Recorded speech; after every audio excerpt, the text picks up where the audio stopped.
Welcome to this week's Movie Math, giving you an in-depth analysis of the box office for the weekend of February 10th, which will now forever be known as the return of the audience.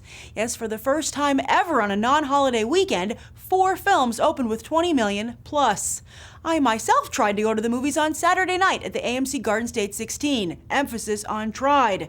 The ticket lines were so long that as I approached the theater, I assumed they must be for something else. When my friends and I finally realized what was going on, we spread out to separate lines to try and increase our chances, but still ended up waiting 10 minutes, only to discover that the 7:50 showing of Safe House was sold out, as was every other movie. Yes, when it rains, it pours, and apparently this weekend Hollywood had a movie for everyone. And like last weekend's tight race between Chronicle and The Woman in Black for the #1 spot, it was just as close a call this weekend for The Vow and Safe House. In the end, The Vow won out with 41.7 million. For The Vow! On Friday, I reported that Hollywood's counterfeit Nicholas Sparks movie was on track to best the openings of all the originals, but in fact it left them in the dust. The Vow's opening is so big, it's a career high for both Rachel McAdams and Channing Tatum, save Sherlock Holmes and G.I. Joe, movies where they were not the main attraction. Looks like when you've got eye candy for everybody, everybody wins. If only Denzel and Ryan had gotten naked. Well, maybe Ryan did, as he loves to show off his abs, but I don't know because I was sold out. Nonetheless, a 39.3 million opening ain't too shabby, and is Denzel's biggest debut since American Gangster 5 years ago. This is also a nice rebound for Reynolds, proving that Green Lantern hasn't killed his career, and it may even have saved him for the sequel.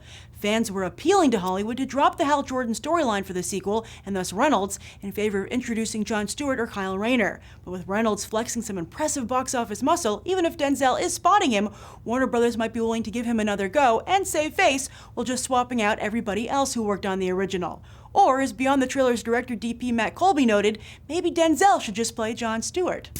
Now on Friday, I'd also commented on how much The Rock is sweating in his movies these days. Well, apparently he's sweating gold as he led Journey to the Mysterious Island to a surprisingly strong debut. Completely underestimated by Hollywood, who felt the movie would open with around 13 million and ended up doing more than twice that. And even improved upon the original's debut back in 2008.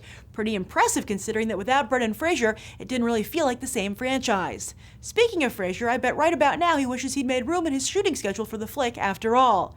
This is great news for The Rock, who, with first Fast 5 and now this movie, seems to be gathering momentum at the box office.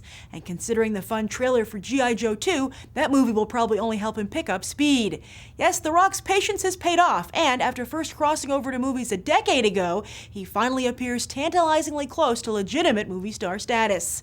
And I'm sure Walden Media is happy they bet on The Rock as well, first working with him on Tooth Fairy, as now he's the star of their biggest franchise after Narnia. And how about Star Wars: The Phantom Menace in 3D? It debuted in 4th place with 23 million, right in line with Disney's recent 3D re-releases.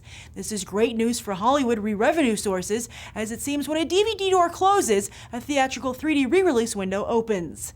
And don't underestimate the need for studios to be flush with cash, as recent penny pitching has resulted in many big blockbusters either being scrapped or pared down. As for the rest of the box office, these 4 new movies soaked up the audience like a sponge, not leaving much for the other flicks still playing. Every other movie in the top 10 dropped about 50%, except for The Descendants, which only dropped 23% thanks to its Oscar nominations. This coming weekend, it doesn't look to be nearly as golden with Ghost Rider 2, This Means War, and The Secret World of Arrietty hitting theaters. Looks like this President's Day weekend, audiences like me will just be checking out the movies they got sold out of this weekend. And that's the weekend box office. I'm Grace Randolph, and we just did some movie math. As always, thanks for watching, and I hope you'll go beyond the trailer for these other top movies.